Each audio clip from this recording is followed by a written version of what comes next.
Merci pour cette occasion que vous me donnez de m'adresser à vos nombreux et milliers de spectateurs. Je suis Joseph-Luc Fouadine, directeur Afrique centrale, bureau régional de la SICARE.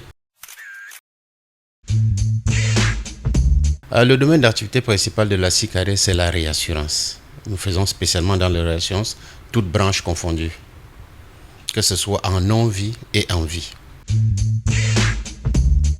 La particularité de la SICARE, c'est d'être d'abord une institution internationale, mais à vocation commerciale. Ça veut dire que nous avions des relations légales avec les compagnies d'assurance à travers ce qu'on appelle des cessions légales, mais nous avons également des relations conventionnelles avec les compagnies d'assurance à travers les actions commerciales que nous menons donc envers ces différents partenaires. Aujourd'hui, la SICARE se positionne comme un partenaire incontournable dans le monde de la réassurance dans notre zone.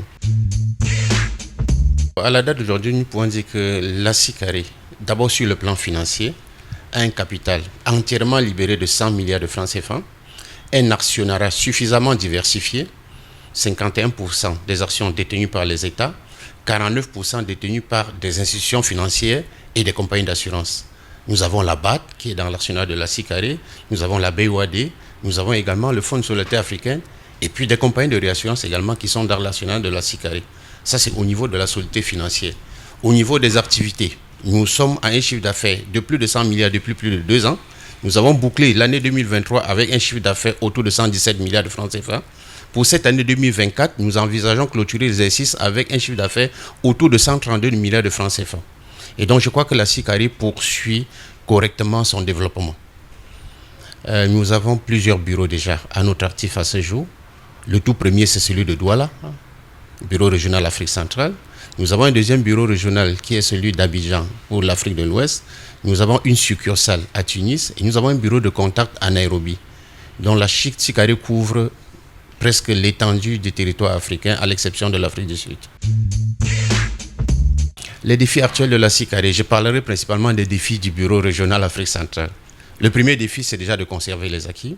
Le deuxième défi maintenant, c'est de voir comment rehausser encore l'image de ce bureau régional. Et je disais, nous avons un plan stratégique qui vient d'être adopté et dans ce plan stratégique, d'énormes défis, d'énormes projets, d'énormes ambitions sont donnés au bureau régional Afrique centrale. Donc nous allons nous évertuer à faire des efforts pour atteindre ces objectifs qui nous sont assignés. Je vais commencer par féliciter tous ces jeunes entrepreneurs. Ce n'est pas facile d'entreprendre. Et donc le conseil que je vais donner, c'est d'être persévérant et de croire toujours en son projet. Et effectivement, qu'il soit assidu. Ce n'est pas parce qu'il y a un petit échec qu'il faut abandonner. Il faut être persévérant. C'est ce que je peux penser donner comme petit conseil aux entrepreneurs, mais je vais simplement peut-être profiter plutôt pour les féliciter et qu'ils continuent toujours dans cette mission qui permet d'avoir des emplois pour nos jeunes également.